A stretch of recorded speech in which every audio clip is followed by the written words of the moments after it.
আমরা তো রোজ কতবারই হাত ধুই, তাই না? কিন্তু কখনো কি আমরা এক মুহূর্তের জন্য ভেবে দেখেছি যে এই সাধারণ সাবান আর জলের ছোঁয়ায় আমাদের ত্বকের ওপর আসলে কি ঘটে? এটা কিন্তু শুধু ওপর ওপর পরিষ্কার করা নয়। চলুন আজ আমরা একবারে অণুবীক্ষণ যন্ত্রের নিচে ডুব দিয়ে দেখি ওই অদৃশ্য যুদ্ধক্ষেত্রে সাবান ঠিক কিভাবে জীবাণুদের ঘায়েল করে।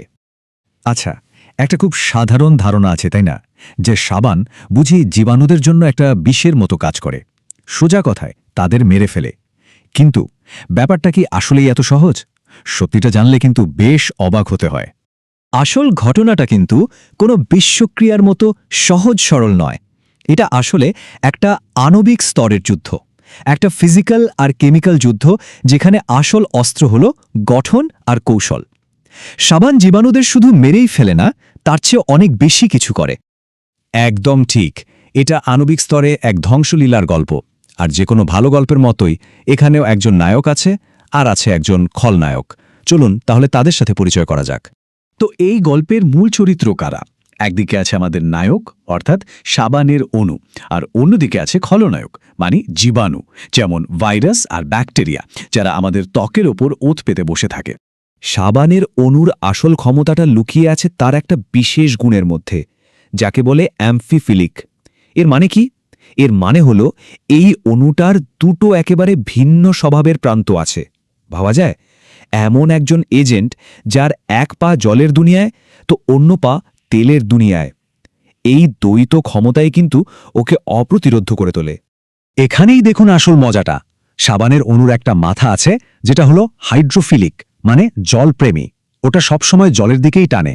আর ঠিক তার উল্টো দিকে আছে একটা লম্বা লেজ, যেটা হাইড্রোফোবিক, অর্থাৎ জল বিদ্বেষী। এই লেজটা জল থেকে 100 হাত দূরে থাকতে চায়, কিন্তু তেল আর চর্বি পেলেই ছুটে যায়। এবার আমাদের খলনায়কের দিকে তাকানো যাক। করোনা ভাইরাস বা ইনফ্লুয়েঞ্জার মতো অনেক জীবাণুই একটা চর্বিযুক্ত বর্ম পড়ে থাকে, যাকে বলে লিপিড মেমব্রেন। এই বর্মটা একদিকে যেমন ওদের বাঁচায়, তেমনি আমাদের ত্বকের তেলের সাথে খুব সহজে লেগে থাকতেও সাহায্য করে। কিন্তু মজার ব্যাপার হলো, এই বর্মটাই ওদের সবথেকে বড় দুর্বলতার জায়গা। তো এখন শুরু হবে আসল লড়াইটা। যখন আমরা সাবান আর জল দিয়ে হাত ধুতে শুরু করি, তখন সাবানের অণুগুলো একটা বিধ্বংসী আক্রমণে ঝাঁপিয়ে পড়ে। আর এই আক্রমণটা এতটাই নিখুঁত যে জীবাণুদের পালানোর কোনো রাস্তাই থাকে না। মনে আছে তো সাবানের ওই জলবিদ্বেষী লেজগুলোর কথা? ওরা তো জলকে একদমই সহ্য করতে পারে না, তাই জলের সংস্পর্শে এলেই একেবারে ছটফট করতে শুরু করে। এই লেজগুলো তখন মরিয়া হয়ে এমন একটা আশ্রয় খোঁজে যেখানে জল নেই। আর ওদের সবথেকে পছন্দের জায়গা কোনটা? ঠিক ধরেছেন, তেল আর চর্বি। আর ঠিক সেই মুহূর্তে ওরা কি দেখতে পায়? হ্যাঁ, ভাইরাসের ওই চর্বি দিয়ে বানানো বর্মটা। সাবানের লেজগুলোর জন্য এটা তো একেবারে নিখুঁত একটা টার্গেট। আর তখনই শুরু হয়ে যায় আক্রমণ। লেজগুলো যেন এক একটা আণুবীক্ষণিক শাবল বা ক্রোবারের মতো কাজ করে, সোজা গিয়ে ভাইরাসের বর্মে আঘাত হানে আর সেটাকে ভাঙতে শুরু করে। তো এই ক্রোবার অ্যাটাকটা ঠিক কিভাবে হয়? কয়েকটা ধাপে ভাবা যাক। প্রথমে সাবানের ওই যে জলবিদ্বেষী লেজগুলো, ওগুলো সোজা গিয়ে ভাইরাসের চর্বির দেয়ালের মধ্যে গেঁথে যায়। তারপর ঠিক যেন একটা শাবল দিয়ে কিছু ভাঙা হচ্ছে, ওই লেজগুলো চর্বির স্তরটাকে ফাঁক করে দেয়, আক্ষরিক অর্থেই ছিঁড়ে ফেলে। আর যেই না ওই গর্মটা ভেঙে গেল, ভাইরাসের ভেতরের সবকিছু ছিটকে বেরিয়ে আসে। ব্যাস, খেল খতম। ভাইরাসটা তখন পুরোপুরি অকেজো হয়ে যায় আর ছড়াতে পারে না। কিন্তু যুদ্ধটা এখানেই শেষ হয়ে যায় না। জীবাণুকে ধ্বংস করা তো সবে অর্ধেক কাজ হলো। এখন এই ধ্বংসাবশেষগুলোকেও তো পরিষ্কার করতে হবে, তাই না? না হলে তো ওগুলো ত্বকে লেগে থাকবে। আর এই পরিষ্কার করার কাজটা করে একটা বিশেষ স্ট্রাকচার, যার নাম হলো মাইসেল। এটা অনেকটা একটা গোলাকার খাঁচার মতো, যা সাবানের অণুগুলো মিলেমিশে তৈরি করে। এটাই হলো সাবানের ক্লিন আপ মিশনের মূল সৈনিক। এই মাইসেলের ভেতরে জলবিদ্বেষী লেজগুলো ধ্বংস হয়ে যাওয়া জীবাণুর টুকরো, তেল, ময়লা সবকিছুকে জাপটে ধরে আটকে ফেলে। আর বাইরের দিকে জলপ্রেমী মাথাগুলো জলের সাথে বন্ধুত্ব করে ভেসে থাকে। এর ফলে পুরো খাঁচাটা ময়লা সমেত জলের মধ্যে ভাসতে থাকে, ত্বকে আর ফিরে আসতে পারে না। আর সবথেকে জরুরি শেষ ধাপটা হলো জল দিয়ে ধুয়ে ফেলা। যখন আমরা হাত ধুই, তখন জলের স্রোত এই মাইসেলের খাঁচাগুলোকে ময়লার বস্তুসহ ভাসিয়ে নিয়ে চলে যায়। আর আমাদের হাত হয়ে ওঠে একেবারে জীবাণুমুক্ত আর পরিষ্কার।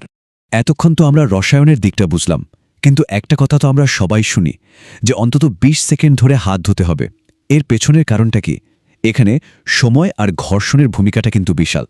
হ্যাঁ, মাত্র 20 সেকেন্ড। এই আণুবীক্ষণিক যুদ্ধটা জেতার জন্য এইটুকু সময় কিন্তু লাগেই। আর এই সময়টা রাসায়নিক আর শারীরিক দুটো প্রক্রিয়ার জন্যই খুব জরুরি পদার্থবিজ্ঞানী পল হ্যামন্ডের একটা দারুণ ব্যাখ্যা আছে আমাদের ত্বকের ওপরটা কিন্তু একেবারে মসৃণ নয় এখানে অনেক খাঁজ বা উপত্যকা আছে যেখানে জীবাণুরা লুকিয়ে থাকে যদি খুব আলতো করে হাত ধোয়া হয় তাহলে জলের স্রোত এই লুকিয়ে থাকা জীবাণুদের টেনে বের করে আনতে পারে না তাই ভালো করে ঘষাটা খুব দরকার তাহলে পুরো ব্যাপারটা যদি এক জায়গায় দেখি এই ২০ সেকেন্ড কেন জরুরি প্রথমত রাসায়নিকভাবে সাবানের অণুগুলোর জীবাণুর বর্ম ভেঙে ফেলতে একটু সময় লাগে আর দ্বিতীয়ত শারীরিকভাবে জোরে ঘষার ফলে যে শক্তি তৈরি হয় সেটা জীবাণুদের ত্বকের খাঁজ থেকে তুলে আনতে সাহায্য করে এত কিছু জানার পর হাত ধোয়াকে কি আর শুধুই একটা সাধারণ দৈনন্দিন কাজ বলে মনে হচ্ছে নাকি এখন থেকে এটাকে একটা আণুবীক্ষণিক যুদ্ধক্ষেত্রে অসাধারণ এক বিজয় বলে মনে হবে যেখানে আমরা নিজেরাই একজন যোদ্ধা